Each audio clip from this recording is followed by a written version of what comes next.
बाद में आती है बकलाइन।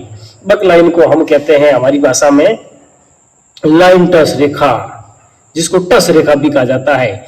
दी फर्स्ट पैरेलल लाइन, वह समानांतर पहली line from mid line towards, यानी मिड लाइन से निकलने वाला, मिड लाइन से आगे जाने के बाद जो पहली लाइन आती है जो समानांतर होती है मिड लाइन के, end line in each half is called as baulk line and will measure 3.75 meters from midline or men's and juniors and 3 meters in case of women's, junior girls, sub junior boys and girls all are।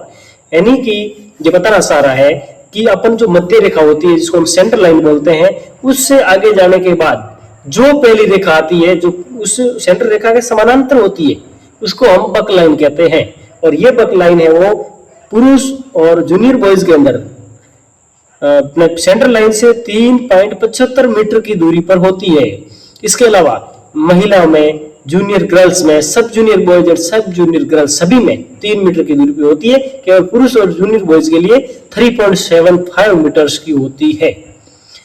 यहाँ बताया गया है crossing of बकलाइन, यानी बकलाइन को आप कैसे cross कर सकते हैं, उसके क्या नियम है, तो मैं आपको समझाऊंगा। पहले आप यहाँ से पढ़ लेते हैं, फिर उसका हिंदी अनुवाद में आपको बताता हूँ। Baulk line is said to be crossed when any part of body of the raider is in contact with the ground between the baulk line and the end line of the opponents half. At the same time any parts of the raiders body should not have contact with the ground between the midline and the buckline।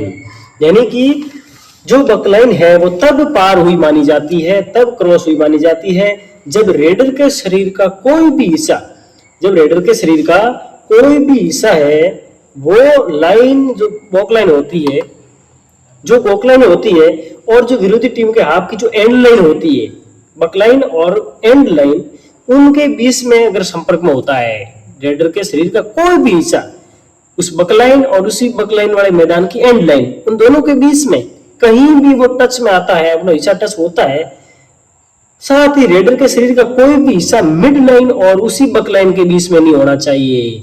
यानी centre line और बकलाइन के बीच में अपने शरीर का कोई भी part नहीं होना चाहिए।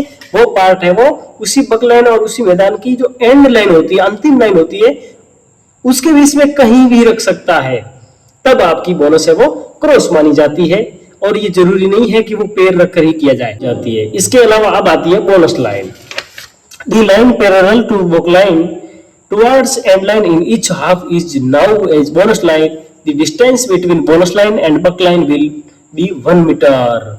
यानी कि जो बकलाइन होती थी वो मिड लाइन से 3.75 मीटर की दूरी पर होती थी पुरुष के अंदर, सीनियर पुरुष एंड जूनियर बॉयज। उसके अलावा ये जो बोनस लाइन है वो उस सेंटर लाइन से तो 4.75 की दूरी पर होती है, लेकिन जो बक लाइन होती है, बक लाइन और बोनस लाइन, इन दोनों के बीच में केवल 1 मीटर की दूरी रहती है।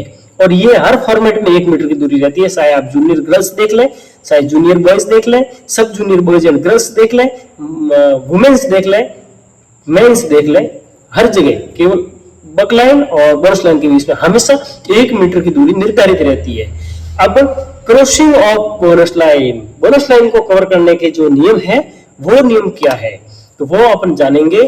बोनस लाइन को कवर करने के जो नियम है आप नीचे देखेंगे। सबसे, raider is said to have crossed the bonus line when he comes into contact with the ground between the end line and bonus line. At the same time any part of his body should not have contact with the ground between the midline and bonus line। And इसका स्पष्ट सा नियम यह है कि bonus लेने के लिए आपको जो रेडर होते हैं उस रेडर के शरीर का कोई भी हिस्सा, उस रेडर के शरीर का कोई भी हिस्सा जिस मैदान में, जिस हाफ में, ओपोनेंट हाफ में वो रेड देने गया है, वहां की जो बोनस लाइन होती है और उसके पीछे जो एंड लाइन होती है, अंतिम लाइन होती है, उन दोनों के बीच में अपने शरीर का कोई भी हिस्सा कहीं भी रख सकता है। दूसरा नियम यह है कि कहीं भी रख तो सकता है, लेकिन उसके अलावा जो सेंटर लाइन होती है और जो बोनस लाइन होती है उनके बीच में कहीं भी अपने शरीर का एक पार्ट से वो जमीन को स्पर्श नहीं करना चाहिए, वह पूरी तरीके से हवा में रहना चाहिए, तब है वो आपकी बोनस है वो क्रॉस हुई मानी जाती, उस समय आपकी बोनस है वो क्रॉस हुई मानी जाती है। ये था बोनस का स्पष्ट सा नियम।